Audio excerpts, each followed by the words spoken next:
So we're finishing up Hebrews 11 and getting into Hebrews 12, and going to get into a subject that I know a lot about, at least I have a lot of experience with. I'm far from an expert, and that is running.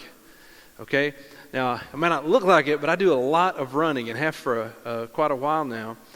And Hebrews 12 introduces that subject, so I'll talk about that. And in the process, I'm going to share more about my past in this class than I ever have from the pulpit. And so it's going to be fun for me, though, okay? It's good stuff. I'm not going to share lots of shameful things or anything like that. Not that there are any, but you kind of stroll with me down memory lane just a little bit. As a reminder of where we are, we've been talking about in Hebrews, a book written to Jewish Christians who may be tempted to accept their Judaism without Jesus because the Jewish community that doesn't believe in Jesus is making life really hard on them. Maybe the Romans as well, making life hard on them. And they're facing persecution. And so it's written to encourage them and also to say, look, Jesus is better than all the alternatives. So we've been developing that over the past. This is week 16 in this series. We are in Roman numeral 6 here on our outline, the need for persevering faith. If we have time, we'll actually get into the last warning section this morning of Hebrews, one of those places where the Hebrew writer will stop and say, this is why you have to be very careful. We get the last one of those in Hebrews 12. As we were going through Hebrews 11, just remind you that we're kind of working our way through the Old Testament. So first, we talked about the creation of the world, and then we talked about Abel and Cain, then we talked about Enoch, then we talked about Noah. So we're working our way through. And last week, we finished up with this section of Hebrews 11, where he just mentions in passing Gideon, Barak, Samson, Jephthah, David and Samuel, the prophets. Mentions all kinds of things, some of which we know. We can refer back to the Old Testament and say, oh, he's talking about this. And some things we don't, but it's clear that there were motivating stories for the audience. So, for instance, in verse 35, women received back their dead. This could be talking about the widow of Zarephath, the story of Elijah in 1 Kings 17, or the Shunammite woman, the story of Elisha in 2 Kings 4, or something else. It could be, let's see, one of the more famous ones. Since we already read this passage last week, I'm not going to read the whole thing here. But notice where it says, after they said they were put to death by stoning, they were sawed in two. Now we know that there was a tradition in the first century among the Jews that Isaiah, the prophet, was sawed in half.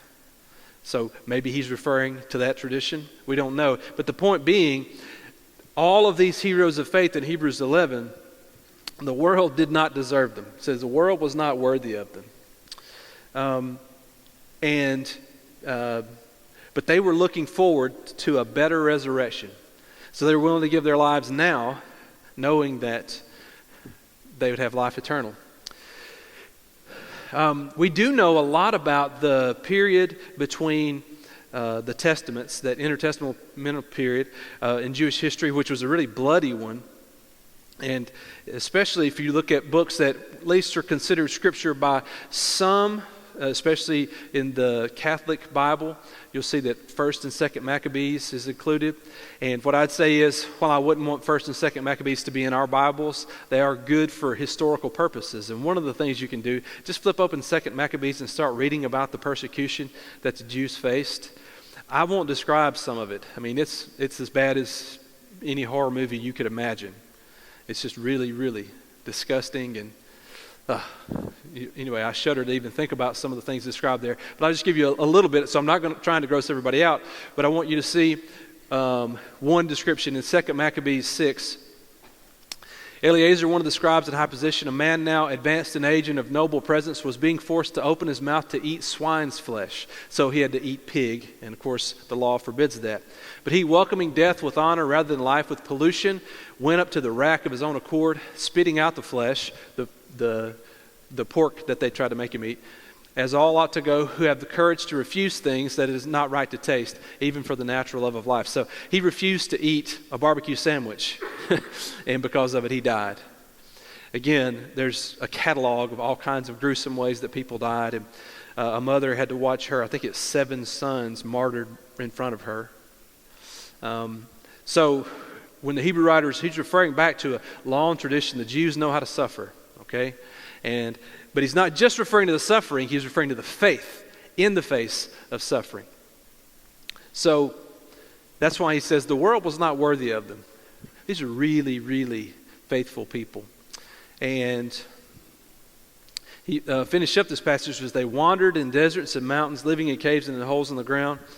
So these are people who are on the move because they didn't have a home here, right? So that was the emphasis about Abraham and Isaac. Even though they went to the promised land, it wasn't their land. They entered it as aliens and strangers. So they're wanderers on this earth, and that's kind of the posture that we have to take. Now, picking up where we left off, Hebrews 11:39 to finish out the chapter. These were all commended for their faith, yet none of them received what has been promised, since God had planned something better for us, so that only together with us would they be made perfect. So the focus is on them receiving, but having not yet received what they've been promised. So when they lived their faithful lives, they did it without an immediate reward, but instead looking ahead. So when we talk about faith being the substance of things not seen, it's not just that the blessings are invisible, it's that we can't see them yet, but one day we will. It's looking ahead. And I love this. God had planned something better for us so that only together with us would they be made perfect. So he's doing, I think, a little bit of theology here, which is the idea that in the resurrection, all the saints of old will get to participate in the true purification when Jesus makes us all perfect for eternity. That kind of idea. And so they have to wait. Okay? We're blessed in that we get to see more clearly what they could only dream about. But his language has changed now. Hebrews 11 was about them.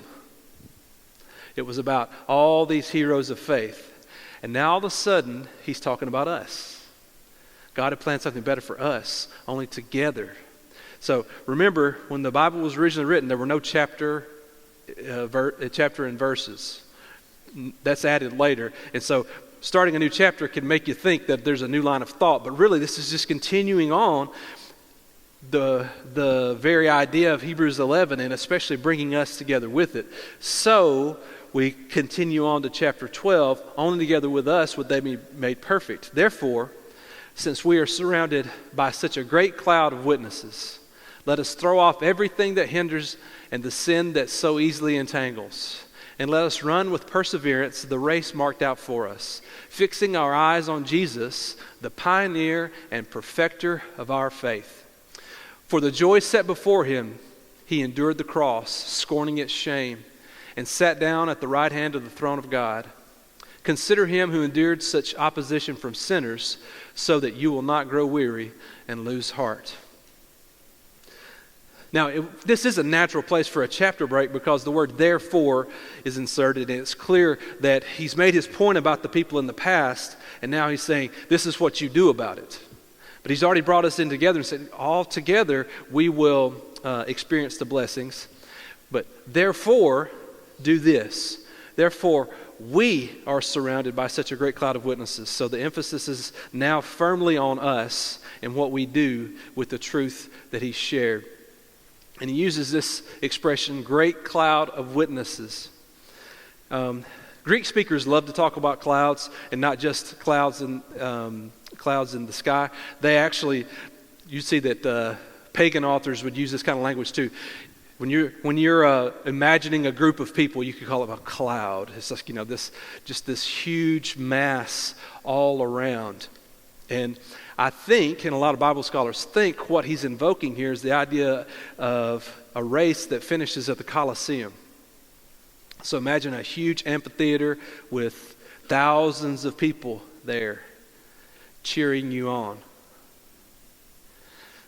So you're not just imagining Moses or Abraham or Abel. You're not just imagining Sarah as this hero of faith, but you're imagining all there together, looking on, cheering you on, is the idea. So now let's talk about running, because this is clearly a running passage. Now, like I said, I have a lot of experience running. I don't have a lot of success running, but I do run a lot. I've run several races. I've never won a single race. I have won first place in my age group before, which doesn't mean a whole lot, especially when it's a small race. So I'm not fast, but I do run a lot, and so I know some experiences. I've run 2 marathons, and in the middle of both of them, I questioned my sanity. I thought, why in the world are you doing this? You know? You have to be a little off to run marathons. I'll say that. But one of the things that struck me is when you run a marathon, at the end, you have people cheering for you. So that maybe that last 0.2 miles, a marathon is 26.2 miles. Maybe that last 0.2, you have people cheering for you. But guess what you have before that? 26 miles of loneliness. And especially after the first few miles, you know, so if you've adequately trained, those first few miles, you can kind of get into them and pretty good. They say that the halfway mark on a marathon is around mile 20. In other words, that last 6 miles is as hard as the first 20. And there's some truth to that. For me, it's more like probably mile 17 or 18. Because things start hurting that haven't hurt before. And again, you'll be running through a random neighborhood. And if you started off with a couple thousand people, by now everybody's spread out and you're just kind of running around and, you know, just to think about how much you're hurting, that kind of thing. There's no crowd to cheer you on at that point. Maybe if you have enough people that love you, they'll strategically place themselves along the way. But in general, you're running and it's just you and your thoughts. And somewhere along the way, the thoughts of, I can't do this. That's my experience, okay? So both times I've run a marathon, I've run several half marathons, not as much an issue there, but both times I've run a marathon, I get in there again, mile 16, 17, and I've almost talked myself out of continuing just because it hurts so bad. So I know something about what it's like to run, and I know how good it feels to cross that finish line. So I can appreciate a little bit about what this metaphor is saying to us. We don't run alone, okay? It's as if that cloud of witnesses is always there, even when we do feel as if nobody else is watching and nobody else cares. But just the basics of running, you want to have decent shoes. You definitely don't want to be carrying extra weight, right? And so he says, oh, by the way, these are 2 more let us passages. We earlier back in chapter 10 had the let us do these things, let us, let us, let us. Now we have another salad, let us. Throw off everything that hinders and the sin that so easily entangles. If you're going to run a race, you don't go around putting extra weight on your body. It just wouldn't make any sense, right? You wouldn't leave your shoes untied because you're just going to trip up. And so that metaphor applies to life. Why would it be, if you're trying to run a marathon, why would you purposely weigh yourself down so that you can't reach the finish line? And it's the sin that keeps us from running our race. And so first thing we'll do is throw these things off. I've never hiked the Appalachian Trail, but I do know from people who have hiked several hundred miles of it, they'll tell you that every ounce that you carry on your body becomes several pounds after a couple of weeks. And so people will have expensive gear that they paid lots of money for, they thought they needed, but if it saved them 5 ounces as they're trudging along, they'll ditch it. They'll throw it off because they know they need every bit that they can shed. In fact, the first time I had a friend who hiked the Appalachian Trail back probably 20 years ago, and he introduced me to Crocs. You know, Crocs, so you see them everywhere now. We all have them. Those unattractive little lightweight shoes. Because on the Appalachian Trail, people love to carry those when they walk around their campsites because they weigh almost nothing. It's the first time I'd ever seen a Croc. Anyway, throw that in there. And the idea is this, you know, you just don't want to carry extra weight. If you're going to do a long race, it's crazy to do that. Why in the world would you purposefully allow your sins to set you back? Why are you letting them hold on to you? That's the idea. And so he says, let us run with perseverance the race marked out for us. So the idea is this. When you run a race, you run a marathon, they have a course set up, right? And you're supposed to do it. Everybody does that. This has the idea of saying that there's a course set out for you and for me. And we don't get to determine what that course is. We try, don't we? I see enough people in here my age and older for us to just relate to the fact that we had this plan for our lives, right? And God said, no, you're going to do this instead. The race that was marked out for us wasn't necessarily the race that we chose. It takes perseverance to be able to run that race. And so, even when you're thinking about giving up, it's important to remember who's running ahead of you. So here's the thing. I've been in a few races, or at least a couple, where people ran off of the course. It wasn't properly marked, and they didn't have enough people working the race. And so the lead runner doesn't know where to go, and he goes the wrong way, and a bunch of people follow him. And then that's really trouble, because guess what? Once they get off the course, nothing's marked, and now they're just running around randomly. And it's really a question about how you're going to handle, first place, second place, that kind of stuff. Anyway, so I've helped organize a couple of races too to realize what a nightmare that would be. But when you're not one of the fastest people like me, it's easier because you don't have to really worry too much about it. You just need to make sure you can see somebody ahead of you and just go where they go, right? Then you won't get lost. It's only the people who are really fast that have the problem about running off the course. So like I said, I want to share some personal information. I hope there's something good in this for you, but if not, well, Hebrews 12 is good, all right? So I'm from North Alabama, Lawrence County, Alabama, a little town called Moulton. That's the county seat. So the northern border of Lawrence County is the Tennessee River, and we'll say top third or so is Tennessee River Valley, really good cotton growing land. And so there's a lot of cotton grown in Lawrence County, Alabama. The bottom third or so is Bankhead National Forest. So it's mountainy and it's beautiful, great hiking, camping, fishing, all that kind of stuff. And then this valley in the middle here, the Moulton Valley, is where I'm from.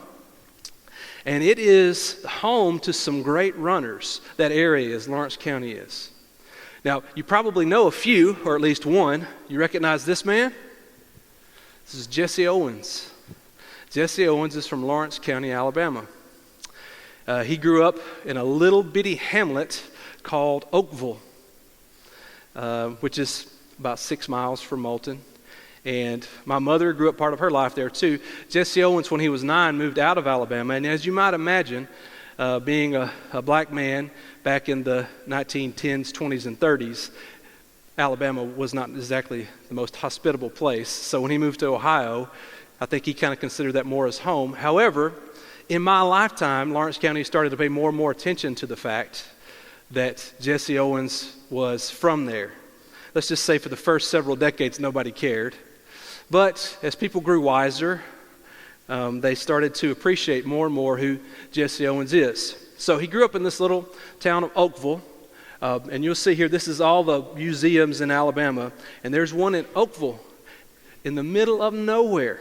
Okay, it really is in the middle of nowhere. That's because that's where he grew up. Now, interesting fact, at that same museum, there are also Indian mounds. Okay, so you can go there to the Indian Mound Museum and the Jesse Owens Museum. They're all together in one location. This is not me advertising for Lawrence County. This is just me trying to explain to you the importance of running in Lawrence County. So now there's a monument there at the museum to Jesse Owens. Back when I was a little boy, about 10 years old, 9 or 10 years old, they started every year in Moulton the Jesse Owens Run, which was a 10K in his honor. And they ran that for over 30 years. Now they stopped doing that run because of a bigger run that takes place. In the 1990s, Lawrence County High School, my alma mater, started to become a dominant program in cross country. And they started to host the Jesse Owens Cross Country Classic, okay? And I don't know if you can see this here, but this is back in last year. Approximately 5,000 high school athletes will make their way to Lawrence County this first Saturday in October to compete in the prestigious Jesse Owens Cross Country Classic. Okay, in the middle of nowhere. Thousands of people. So if you got 5,000 runners, trust me, you got 5,000 other people that are going to be there with them. And I've been to this race many times, helped put it on. It's a big deal for the folks around there. Running is a big deal for the folks around there. So now again, this is sharing from my life. It being a little selfish. So this is my hometown paper, the Moulton Advertiser, and this is last October. At that Jesse Owens Classic, Williams breaks school record at Jesse Owens Classic. That would be the redheaded girl right there, Savannah Williams, who is my niece, who is one of the fastest girls in the state of Alabama. Okay, so she set a school record there. At the state cross-country meet, she was number 1. Her twin sister, Taylor, was number 8. Taylor was injured all season long and had only started back running about a week before the state meet, all right? They're much better runners, so much faster than I am, okay? I don't run with them because I wouldn't want to be embarrassed, okay? Now, why am I mentioning this? Well, first of all, just, because I like to brag on them, but I want you to kind of paint a picture. Why is it that Lawrence County has become such a place for running? Well, it's because of this man, Stanley Johnson. And you might be able to tell that he's holding there the state championship trophy from this past year. The girls won. It's his 15th state championship, 15th or 16th, I can't remember. He might have got 15 last year, 16 this year. And this article indicates that earlier this year he was named the National Cross Country Coach of the Year. But that's not how I think of Stanley. Stanley's a great friend of mine. So on July 9th, 1991, I had been attending the Moulton Church of Christ for several months, started dating a girl who went there. That relationship fizzled, but I continued to go and make friends, and I went to Camp Wiregrass with the group and was really considering becoming a Christian. And on July 9th, 1991, we're at the ballpark, where all the baseball fields are. Standing there talking to Stanley Johnson, and we start talking about baptism. And he says, "Well, Michael, have you thought about being baptized?" And I said, "Yeah, I have. In fact, I want to be baptized." And he looked at me. He didn't quite think I was ready. He said, "Do you mean you want to be eventually?" And I was like, "No, I want to be now." And he said, "Okay, we'll make that happen." So we go to his truck. We drive to the preacher's house, get the church keys. Within about 10 minutes, there's, 15, 20 people there at the church building. And I was baptized into Christ. And I don't know, I probably was going to eventually do it, but it was at the prompting of Stanley Johnson mentioning that. He had been discipling me for months, continued to disciple me for many years. So this is a good way to talk about Stanley. He's the one that started the Jesse Owens Cross Country Classic that now is one of the biggest races in the country. And he is a well-known cross-country coach locally, but cross-country coaches in Murfreesboro will know him, but people around the nation will know him too. But I know him as one of the Pauls of my faith who helped bring me to Jesus. Now, going back to Jesse Owens. So before they were doing the cross-country run where high school runners were competing, they would do this run in the city, the Jesse Owens run, which I competed in several times over the years. And again, they stopped doing that just a few years ago. Well, I remember one year that I ran, it was in the year 2000, and this guy right here, his name is Patrick Alexander. He won the Jesse Owens run, something like that was his 10th time to win it. He's from the Memphis area, but he's also a cousin of Jesse Owens. So he made it a point to come to Nowhere, Alabama, and run this race every year, partly because he's a great runner, but he came because this is where his distant kin, Jesse Owens, is from. So he would come and run and win. So I remember I learned this in 2000 since I found out that he did it several times. So in the year 2000, who was the number one runner at the Jesse Owens run? Patrick Alexander. Who came in last at the Jesse Owens run in the year 2000? Patrick Alexander. So how is that possible? Well, because he would run his race, and of course he would blow us all away. And I'm sure there were a few people near the front. Now, this is from the year 2015. So by this time, he's well into his 50s, maybe even 60 years old. Okay, so realize this is many years after what I'm talking about. And he is destroying this young guy back here, obviously. So anyway, a great runner. But after he defeated everybody, you know what he did? Catch his breath, and he turned around and start running back. And somewhere along the way, a couple miles back, I see him, and he's cheering me on. You can do it, all right? And what he'd do is go run all the way to the very last runner.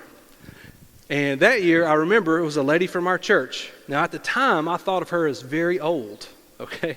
But I was in my 20s at this time, and so you know how perspective changed. I think she was probably in her mid-60s or so, but I thought couldn't believe a 60-something-year-old was running a 10K. And anyway, so I can't remember her name. I wish I could. Anyway, and he ran the last bit with her and then helped her cross the finish line. And so he literally crossed it after she did. He literally was the last runner. And I thought, that's a lot like Jesus, isn't it? And so what the Hebrew writer says is we need to fix our eyes on Jesus if we're going to run this race. Remember I said, as one of the slow people, you got to have somebody in front of you, and as long as somebody's in front of you, you know where to run to. That's the idea. You fix your eyes on Jesus. Don't get caught up in other things. Fix your eyes on Jesus. And I love this. It says the pioneer and the perfecter of our faith. This is what Patrick Alexander did. He ran the race better than I did. He won the race. He's the one who did it right, okay? And then he came back to help me finish my race too.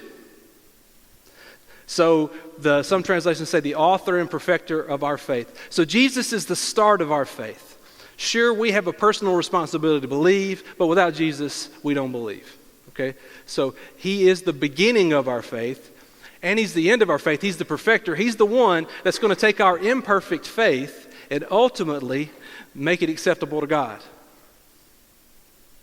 A lot like Patrick Alexander being the first and the last. So I just went through a whole thing, somehow talking about running to Lawrence County, Alabama, to Jesse Owens, to Patrick Alexander, Savannah Williams thrown in there, coming all the way back to Hebrews 12. Think about how you run a race.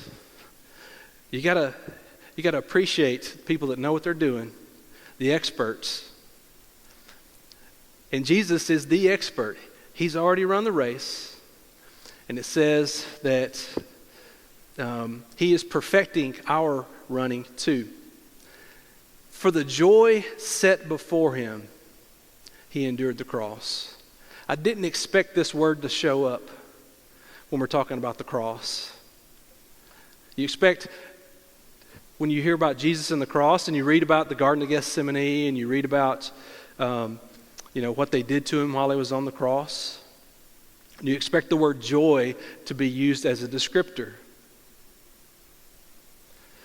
But the Hebrew writer says it was a joy that was set before him when he endured the cross. And I can only speculate what that joy comes from, but I think probably most of us can imagine the fact that he knows what he's accomplishing because of this cross. And even though it's not easy, and even though it's going to be very painful and very shameful, it's going to bring about the salvation of the Gentiles. So for the joy set before him, he endured the cross. And, I do think it's healthy for us occasionally to really think about what Christ endured physically. I knew someone who used to keep a nail in his pocket when he went to church. And then when he took the Lord's Supper, he would bring it out and he'd just roll it around in his hand a little bit. Just to remind him what it was like. I thought that was pretty powerful. You've seen the movies like The Passion of the Christ, one of the most brutal, most difficult movies I've ever watched. Because, again, when you see horror movies and that's fake, and even when I saw the Passion of the Christ movie, I knew it was fake, but I knew it was representing something that was very real.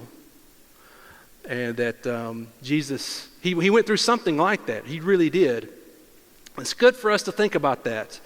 And so I do think occasionally. Now, we'd be wrong if all we did was dwell on the horror of the cross without dwelling on the joy of the cross too, okay? I mean, that's what the Hebrew writer's saying. But remember that he endured the cross. And one of the things probably we're not as good at is appreciating the shame of the cross. We're more bothered by the physical pain he went through than the shame that it brought upon him. But remember, Jesus is from what they call an honor-shame culture. And to be shamed in a culture like that is really worse than death. It's to be a pariah. It's to be looked down upon. And so he died like a criminal, which means that most people are going to assume that he's a criminal. And then he must have done something wrong, right? I mean, and we do that. We see that somebody's been executed by the state. The vast majority of us aren't going to do some great investigation as to whether or not it was a righteous conviction. We're just going to assume, he probably deserved it, right? Certainly what they were doing back then. And so Jesus died a criminal's death. I heard one preacher say it this way. A good indication that most of us don't appreciate the shame of the cross is when we hear that when Jesus was crucified, he was most likely crucified naked. That's what most prisoners were. And most of us were more embarrassed by the fact that Jesus would be hanging there naked than he's hanging there at all. So we're embarrassed for him, but we don't see. The great shame is him being there on that cross, dying the worst possible death as a criminal, as the scum of the earth, where people would spit on him because they think he's worthless. God incarnate dying that way. So he scorned its shame, the pain and the shame, and he sat down at the right hand of God, at the throne of God. A few months ago, we actually looked at, all the places in the New Testament where it mentions the fact that Jesus is at the right hand of God. And I was blown away by it. It's several. And it's something that we've probably missed the significance of the fact that the biblical authors always want to tell us he's at the right hand of the throne of God. But it does say something about his authority. And it says something about the fact that he is our representative and those kind of things. So if we're going to run this race, we have to consider him who endured such opposition from sinners. So now we go back to the purpose of the book of Hebrews. It's hard for these Jewish Christians to maintain their faith in Jesus because people are making it difficult on their lives. And he's writing this so that they will not grow weary and lose heart. Consider Jesus, right? He's the solution to the problem. Think about Jesus and what he endured. The guy who ran the race perfectly, follow him. So, verse 4. In your struggle against sin, you have not yet resisted to the point of shedding your blood. And have you completely forgotten this word of encouragement that addresses you as a father addresses his son? It says, my son, do not make light of the Lord's discipline, and do not lose heart when he rebukes you, because the Lord disciplines the one he loves, and he chastens everyone he accepts as his son. So he now describes it as a struggle against sin. First it was a race. He'll come back to that. But now it's a struggle against sin. But remember, in the race, we're supposed to throw off the sin, anything that entangles us. And it's an important point that they haven't resisted to the point of shedding your blood. And so, again, this is one of those times when we look and say, okay, just from the details of the letter, it doesn't appear that they're being martyred for their faith yet. Nobody is being rounded up and executed for their Christian faith. But again, the temperature's being turned up and life is getting hard. And so this is to encourage them to endure that. And so he says, hey, don't you remember, have you completely forgotten what the Bible says, and specifically how the Bible talks about situations where you endure hardship as a father speaking to his son? Proverbs 3:11 and 12. So I think this is an important point when we talk about Christian worldview. It means that you make a choice for how you're going to view certain circumstances, certain events, how life is and how it's supposed to be. And so hardship comes to everyone. Good things come to everyone. How are you going to view those things? Now, it might be that you're being punished because of sin, but that's not always the case, right? So it's always wrong for a Christian to assume if something bad is happening in his life or her life, that it's because they've done something wrong. Now, the Bible does teach that. Sometimes God is going to allow us to be punished for our sins. Sometimes it's just the natural consequences of the sin. Sometimes God is going to visit upon us judgment, no doubt about it. But don't make the mistake of assuming that every difficulty you're going through is because of something wrong that you did. Instead, it could just be that God's disciplining you. He's trying to make you a better runner. And so, even though it's not a comfortable thought, we can appreciate the necessity of it. And so, he invokes the parent-child relationship. We instinctively get that one, don't we? Sometimes, as parents, we have to discipline our children. They do not like it when we do that. I was reminded of that in a very forceful way yesterday. Well, I don't want to embarrass any of my children, but let's just say, you're having one of those come to Jesus moments about doing some yard work. And I'm thinking, whew. And I also thinking back, 12-year-old Michael, I remember him not appreciating yard work a whole lot, okay? So I know that. But point being, I know it's good for my children to have to do things they don't like sometimes, right? I mean, that's just life. That's the way it is. You're not a good parent if you don't discipline your children. We know that. And so this is what he leans heavily upon here, quoting from Proverbs 3 and now continuing the thought in verse 7. Endure hardship as discipline. God is treating you as his children. For what children are not disciplined by their father?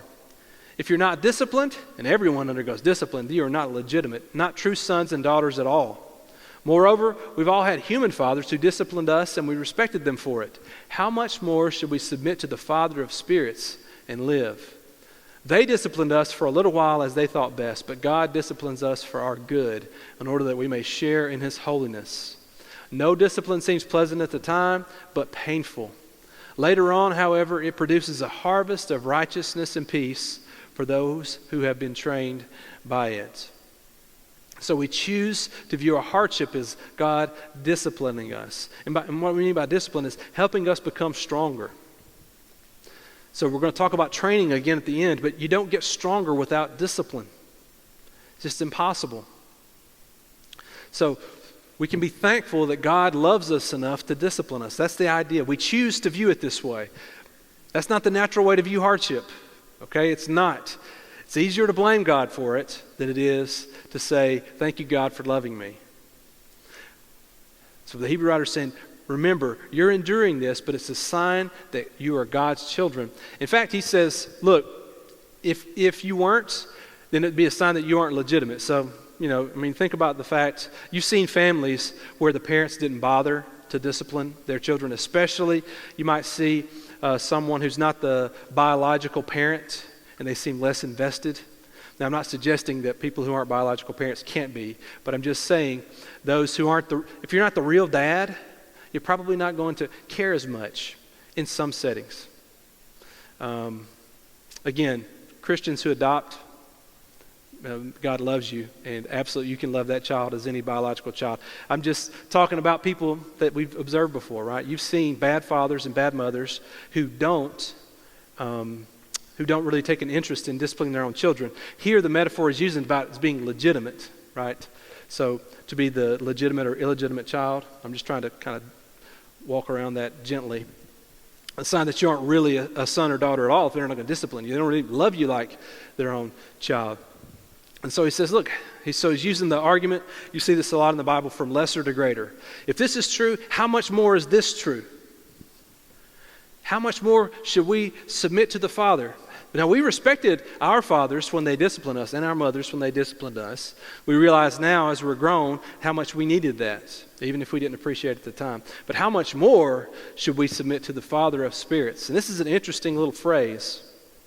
And we'll work towards finishing up here.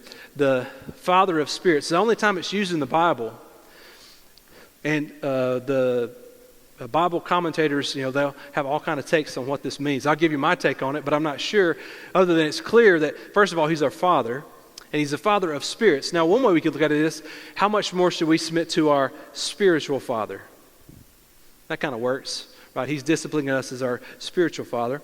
It also could be that he's the Father of spirits, meaning living things, and that kind of makes sense that we can submit to the Father of the living things and live. Yeah, that kind of makes sense too. Or it could be the fact that he can command even the spirits and they do his bidding. Why wouldn't we submit to him? That kind of idea too. It's just an interesting phrase that he throws in there. I'll read it as spiritual father, but I think it could have several meanings. But it gives us life to do that. They, our earthly fathers, they disciplined us as best they knew how. They messed up sometimes. We mess up sometimes in our discipline. But they're doing the best they can. God is disciplining us for our own good. So he knows what's best for us, even when we disagree. And the reason he does it is not because he takes pleasure in pain, but so that we can share in his holiness. In fact, he's going to say in just a minute that no one can see God without holiness. So if we want to be with God, we need to be disciplined so that we can be holy. Discipline is not pleasant. It's painful. That's the whole nature of it. But he says, but if we endure the discipline, it will produce a harvest of righteousness and peace. And so it will pay off for those who have been trained by it. So God is trying to help us run this marathon. And probably without some training, we wouldn't do very well. And so he's disciplining us and making us better runners. That's the idea. And so to finish up this thought, and we'll finish up class here, therefore strengthen your feeble arms and weak knees. Like a good athlete, right? Work out. Train. And then he quotes from Proverbs 4:26, make level paths for your feet so that the lame may not be disabled, but rather healed. In other words, take your running seriously. Act like somebody who's about to try to run 26.2 miles or some great length, and be serious about your training. All right, Lord willing, next week we'll pick up there. Thanks so much for your attention. We're dismissed.